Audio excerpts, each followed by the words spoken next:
Hello and welcome back to the live series podcast brought to you by Amicus Recruitment. This is the podcast that gives you the insight into the life and role of tech leaders from all over the world. And today I'm joined by Cristian Bell, Head of Engineering and Product over at Journeyman. Hiya, Cristian. Welcome on the show. Hi. How are you doing? You okay? Yeah, it's all good. How are you? Yeah, I'm good, thank you. I'm good. Feeling pretty excited for this one. I know we've had a couple of chats before, so yeah, pretty eager to get straight into it. So for people that might not have heard of Journeyman or know familiar sort of things about your work or anything like that, do you want to just maybe kick us off by sort of describing your role at Journeyman and giving a bit of insight into what it is Journeyman do as well? I will definitely do that with pleasure. So basically, Journeyman started as an Erasmus for blue-collar workers. So basically, offering apprenticeships abroad for blue-collar workers, being electricians or woodworkers and so on. It became profitable in 2019, but then when Corona came 2020, they realized that there needs to be something done, change the business model. So then a little over than a year ago, I actually joined Journeyman after this business model pivot, when the focus from international moved to the local as a deep recruitment platform with a super local focus. So my main focus here will be to actually understand the customer and find the best market opportunity, or how we can use the market opportunity here, using the knowledge and using the customer base and all the connections that Journeyman already had, and then basically rebuild all the products, all the company's products, starting from B2C to B2B2C products. Since everybody else was in engineering and product before they left the company with the pivot, one of the founders also left. One of my first tasks was to start recruiting, finding people for these two small teams, fully cross-functional teams, meaning developers, meaning UX, UI, meaning product owner, as much as we can, and then already start rebuilding or building amazing products to help Journeyman succeed. That's really cool, and I like that we'll come back to how COVID kind of affected the way that Journeyman's been operating recently. But first, I'd just quite like to touch on. I know you said you're kind of running some cross-functional teams. Are those teams all remote? And I know when we spoke before, I know you said that it's kind of a remote-first kind of approach when you sort of creating those teams. We just want to talk me through a little bit sort of how you did approach that kind of remote first, and a little bit about kind of your onboarding sort of process and how you went about that. Yeah, so I mean, I have been working with remote teams and colleagues in different time zones for 40 years already.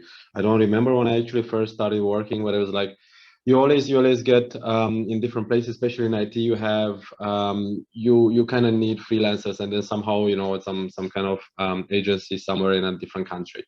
So this was not new in this way, but it was actually new that this time we didn't actually look to get and start working with agencies, but we actually look to build a team which is 100% part of Journeyman and actually understands the product, feels the product, understands our colleagues, understands the business as well, and feels part of the company. So there's a bit of a challenging because I mean, if you just look around and you find some agency in some other country and then you have a contract with them, that is easy to actually find people who kind of fit into the company culture, to fit in the company, understand the product, understand the vision, and want to take this journey with you. That is actually a bit more complicated.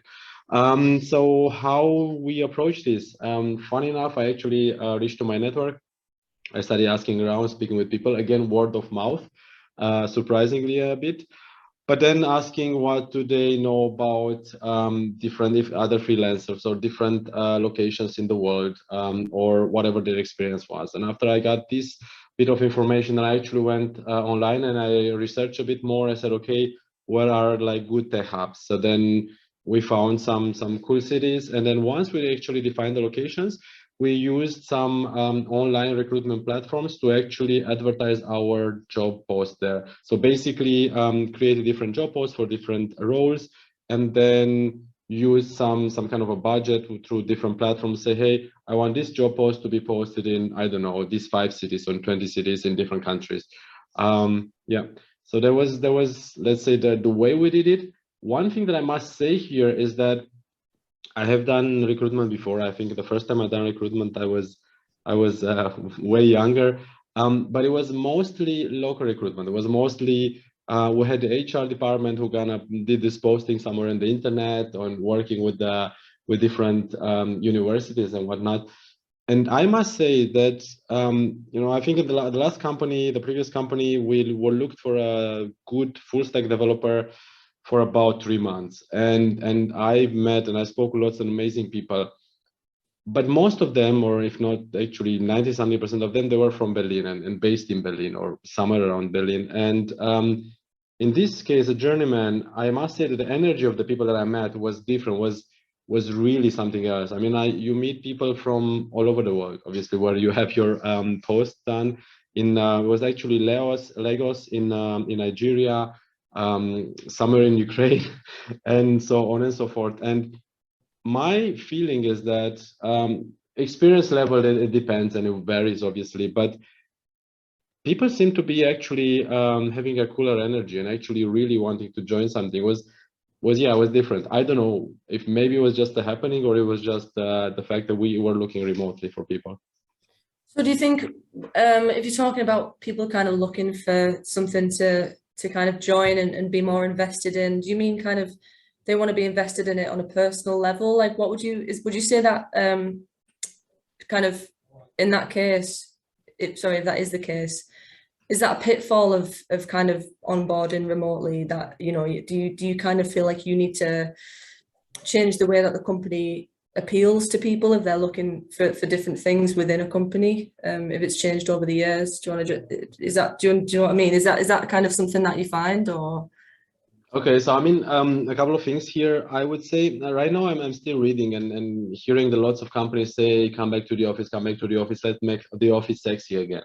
Mm-hmm. There are even studies saying that actually the carbon impact and how, let's say, pollution-free the working in the office is, or working at home is actually not as great because of some other factors and so on.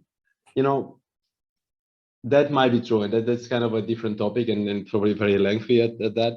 But from my experience, to actually build amazing products, build good products, you need a diverse team. You need a good diverse team, but also who works well together. So that is a bit of a pitfall, because if you think about getting remote first, and then you can try to get multiple people from the same place, you know, maybe they speak the same language, but then it won't really happen. It will be very unlikely that you find all the developers that you need, UX, UI, and also the product owner in the same country or in the same city. And then you have all this bunch of people who are amazing people, have good energy, they want to build something amazing, and they have very different perspective. And that's something that actually helped us build amazing products, because we sat together and we say, okay, how can we implement this feature? And then somebody said, you know, I saw this one there, and somebody else said, what about that? And if you would have kind of a team is very, very, let's uniform, would not have this kind of discussion, this kind of challenging. But anyways, but you still have this team, and let's say the main language is English, and then at some point there is understanding. So you have a bit of a language barrier. Then you have a bit of the maybe time difference. Then you also have people working in co-working spaces, people working from home, or even people working from, I don't know, like a cafe. Mm-hmm. And then you kind of have a different different environments, and it's not that easy to kind of work so close together. So basically, from, let's say, the whole experience here, we started with local onboarding. We said 1 week in Berlin to actually do onboarding, which is actually easy. The first hire was super easy because she actually also comes from Germany, Mannheim. So it was easy. Even with Corona rules, we actually had to write a letter that she's allowed to travel to Berlin for job reasons and whatnot, which was okay. But then the second hire was actually from outside the EU. And then we looked into that. We actually need to write a letter just for this developer to be able to come to the EU. And then with the whole Corona, it was like super impossible.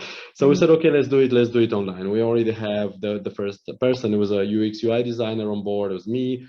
We had Sam, the founder of Journeyman. So like, let's kind of do this online. And we use Miro. We use, I think, almost all the tools that are up there to work remotely, Slack and so on. Mm-hmm. And we started doing the onboarding. And I think after, so the first week, obviously it's maybe a bit too much information, and we started kind of working, and there were too many things that were not working. There were too many calls, too many times that I had to say, okay, wait, let's take a step back. Let's try to go and let's try to figure out what's happening here. You didn't really understand, or I didn't really understand, or something. And then after 2 weeks, we basically said, no, we need to bring this person to Berlin, and we need to do an onboarding in person. And it was definitely worth it, because it was also with quarantine. It was a bit complicated, but then we actually got to the office, all of us, and then we went and we stayed, I think, like 2.5 days in a meeting room over a whiteboard. We all called together. Then also this person met our colleagues from operations, met our colleagues from sales, who actually have some pain points that they kind of need to be solved. And at the end of this kind of very long week, the developer were left back home to Albania.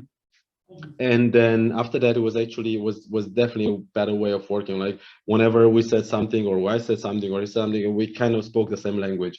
Mm-hmm. It is a bit unexpected, I would say, but it is what it is.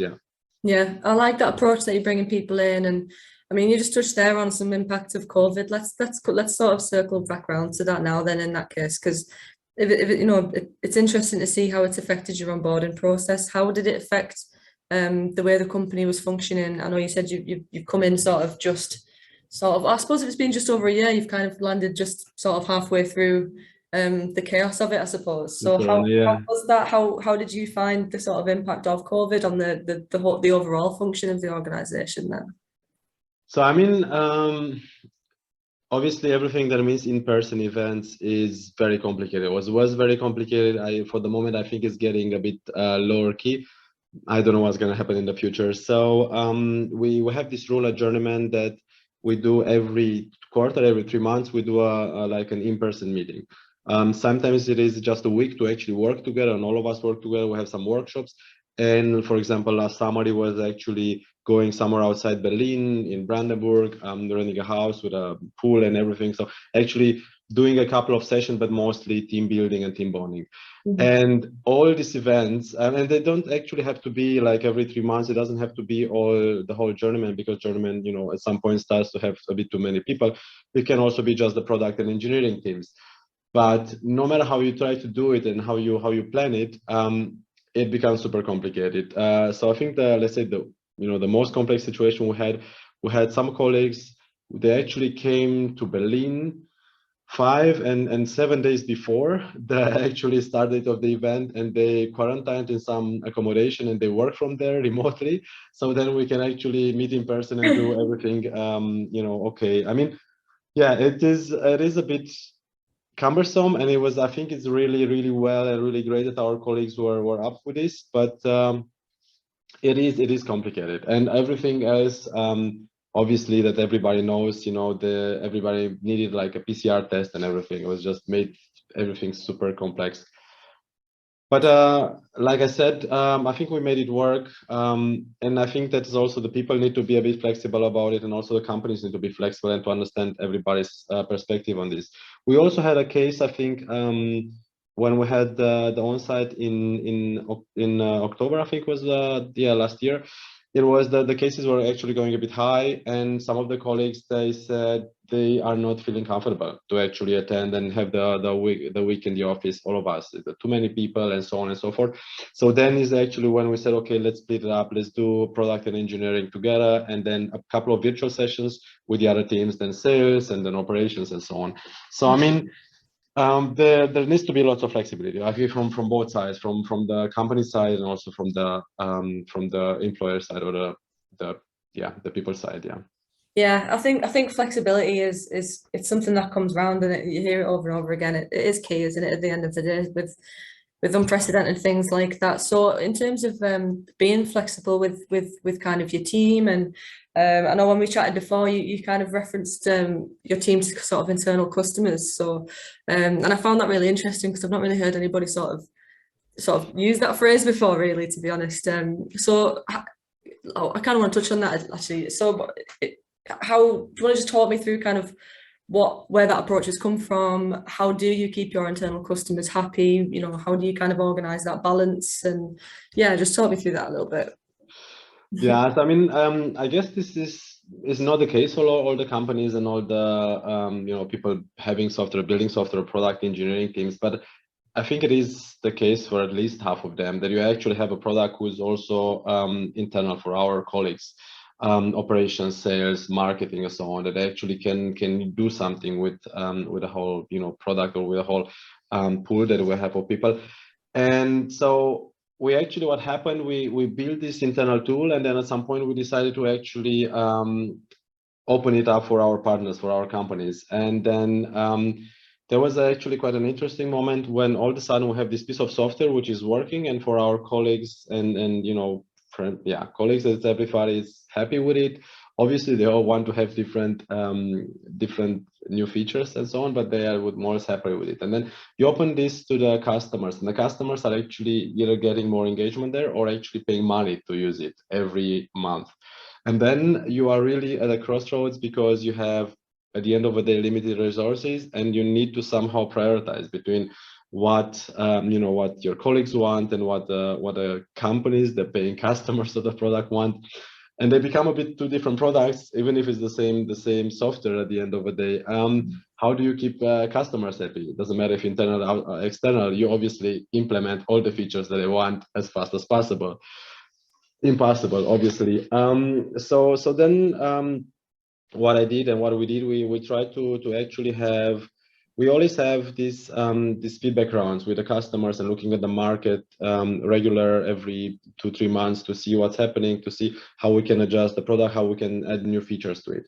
So we actually did the same thing internally as well. We have like this user voice, we have like a meeting, like a demo day every month, and then one of the UX UI designers would come and say, hey, our users, they are happy about this product, and so on and so forth. So we already had this user voice for like real users that actually use the product or they pay the money for the product, and we cannot do the same user voice but silently internal. So then my colleagues, the UX UI designers, they actually would sit down with our colleagues on a regular basis. They would talk either on a coffee or a virtual coffee or whatever, and they would actually try to see, are they happy with the product? How happy are they with the product? What is the biggest pain point? And are there any features that they want? So basically, yeah, creating a user voice for internal users, obviously not showing it in our demo days, but actually taking into consideration when we actually build the roadmap and we try to see, okay, which feature comes first and which features are we really going to implement or not. Yeah. Yeah. I hope it makes sense, I guess. Yeah, no, it does. And it's a really interesting concept. I think, it's you kind of have a fairly similar sort of way of working with recruitment. Obviously, we've got a talent acquisition manager who recruits for us, and she needs to sell the company, and it is kind of selling that internal sort of mindset and making sure that internally everybody's super happy as they can be. And then obviously you've got the rest of the world to appeal to as well as a business. So yeah, it's an interesting concept. So how, in that case, I know you're saying that you've got quite, as a tech leader, I speak to a lot of people who have enormous workloads and they're very, very busy. But I just kind of want to understand, how do you stretch yourself kind of across various things, or do you sort of what's your approach to delegation? I know, kind of, especially sort of within like a startup sort of situation. I know you said before you kind of have to wear a lot of hats. So how do you kind of approach that, and how do you manage all the kind of different things that you have to deal with? When do you know sort of when to say that's not for me anymore, need to pass that on to someone else, or just sort of walk me through kind of your stance on that.